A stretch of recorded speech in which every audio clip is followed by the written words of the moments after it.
계명대학교 김영문 교수입니다. 오늘은 그 고객의 어떤 구매 심리 변화 단계와 그 판매 접근 방법에 대해서 말씀을 드리겠는데요. 일반적으로 이제 고객이 상품을 구매하면서 어떤 그 심리적 변화를 겪게 되고, 그런 심리적 변화 단계에 어떤 판매자가 어떤 적절하게 대응을 해야지 상품을 잘 팔 수 있다는 것이죠. 예, 그래서 오늘은 그 고객이 상품을 구매하는 변화 심리적 단계가 어떻게 나타나는지, 그에 대해서 판매원이 어떻게 대응을 해야 되는지, 여기에 대해서 조금 말씀을 드리겠습니다. 조금 더 보면, 물론 고객이 이제 그 판매원이 어떤 판매 성과를 올리려면 상품의 품질이나 사용법도 잘 알고 있어야 될 것이고요. 아울러 거래 조건이나 어떤 판매 절차 등에 대해서 충분한 지식을 가져야 되는데, 그 외에도 이제 고객의 구매 심리 변화 과정을 잘 읽어서 각 단계마다 적절하게 어떤 대응을 하는 것이 필요하다는 거죠. 자, 그러면 고객이 실제로 이제 구매 심리 어떤 변화 과정을 거치게 되는데, 이것은 보통 한 5가지 단계로 설명을 할 수가 있습니다. 자, 첫 번째는 고객이 어떤 상품에 대해서 주목을 하게 됩니다. 즉 말해서 그 주목을 하면서 내가 사고 싶은 상품이 있다는 것을 느끼게 되고, 또 그 상품에 대해서 조금 더 자세히 알고 싶어 한다는 거죠. 그래서 첫 번째 단계는 고객이 상품에 대해서 주목을 하는데, 이때 이제 판매 접근 방법은 어떻게 해야 되는가 하면, 좀 성급하게 접근하지 않는다는 거, 그리고 고객에게 시선을 너무 이렇게 많이 두는 것은 고객이 오히려 좀 부담스럽게 느낄 수가 있는 거죠. 그래서 고객에게 시선을 좀 두지 않도록 하는 것.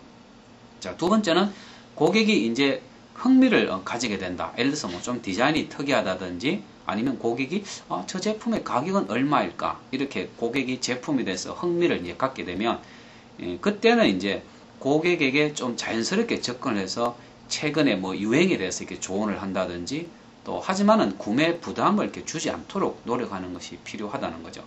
자, 세 번째는 고객이 어떤 욕망을 갖습니다. 가격은 조금 비싸지만 저 제품을 구매하고 싶다는 어떤 강한 욕망을 갖게 되는데, 그때 이제 판매 접근 방법으로서는 고객의 어떤 그 구매 결정을 도울 만한 이런 그 접근을 시도하게 되고, 또 아울러 가격에 대한 어떤 충분한 가치 또는 장기적인 어떤 유용성을 강조하게 되는 거죠. 이 제품을 사면 의류 같으면 유행에 이렇게 유행을 타지 않고 오랫동안 입을 수 있다든지 하는, 이런 이 제품은 상당히 오래 사용해도 괜찮다 하는, 예를 들어서 장기적인 좀 유용성을 강조하는 것이 필요하다는 겁니다.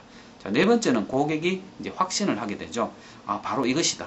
그리고 구입을 하기로 이렇게 결정을 하게 됩니다. 이때 이제 판매 접근 방법으로서는 구매 결정에 대해서 칭찬이나 이렇게 격려를 하게 되죠. 참 이 고객이 참 좋은 제품을 이렇게 보신 것 같습니다. 아니면 고객이 참 오늘 이 제품 바로 이렇게 고객을 위한 아마 제품인 것 같습니다. 이런 식으로 고객의 어떤 구매 결정에 대해서 칭찬을 하고 격려를 하게 된다는 것입니다. 자, 다섯 번째는 이제 행동의 단계인데, 고객이 상품 대금을 지불을 하고 상품을 이제 구매하게 된다는 거죠. 이때 이제 판매원의 접근은 정확한 상품 대금을 받고 또 감사의 인사를 통해서 어떤 유쾌한 거래의 종결을 하게 된다는 거죠. 그래서 오늘 제가 말씀드린 내용은 고객이 어떤 제품을 구매하는 과정은 그 과정 속에 어떤 심리적 변화를 겪게 되는데, 그 심리적 변화의 각 단계에 적절한 판매 접근의 방법이 있어야지 고객이 제품을 구매하게 되고, 또 구매 후 고객도 만족을 하게 된다는 거죠. 그래서 오늘 말씀드린 것들을 이제 한 번 더 이렇게 정리를 해드리면, 고객은 첫 번째 그 상품에 대해서 주목을 하게 됩니다. 그 다음에 두 번째는 흥미를 갖게 되고, 세 번째는 구매하고 싶다는 어떤 욕망을 갖게 되고, 또 네 번째는 이 확신을 하게 됩니다. 이제 무조건 사야 되겠다. 사기로 결정을 하는 확신의 단계. 그리고 실제로 이제 대금을 지불하고 구매를 하게 되는 어떤 행동의 단계를 거치게 되는 거죠. 이런 심리적 변화 과정에 따라 판매원이 적절하게 대응하는 것이 필요하다는 겁니다. 근데 이제 저도 가끔 이렇게 마트도 가보고, 또 아니면 여러 음식점도 가보면, 자, 고객의 이런 심리 그 변화 단계를 제대로 읽지 못하는 판매원을 많이 보게 되는 거죠. 단지 이것은 백화점이나 할인점의 문제만은 아닙니다. 일반 음식점도 마찬가지겠죠. 소규모 점포에서도 마찬가지고, 그래서 고객이 내 점포의 문을 열고 들어오는 순간, 그때부터 고객이 나가는 데까지 늘 고객의 심리 변화를 읽어야 된다. 그래서 거기에 좀 이렇게 적절한 대응이 필요하다는 거죠. 음식점 같은 데 가보면 저도 느끼는 것이, 그냥 이렇게 물하고 이렇게 음료수 떡 갖다 주고 나서는 나중에 와서 뭘 드시겠습니까? 라고 이렇게 주문만 받으려고 한다는 거죠. 하지만은 그 장사가 잘 되는 점포에는 결코 그렇지 않다는 거죠. 고객이 가게 되면 어떤 메뉴를 그 선택을 할까부터 고민을 하게 됩니다. 늘 자주 가지 않는 점포라면. 그럴 때 단순히 그냥 이렇게 메뉴판하고 이렇게 물만 갖다 주고 가지 말고 그 고객의 어떤 구매 심리 과정을 잘 읽어서 적절하게 대응을 하는 것이 필요하다는 거죠.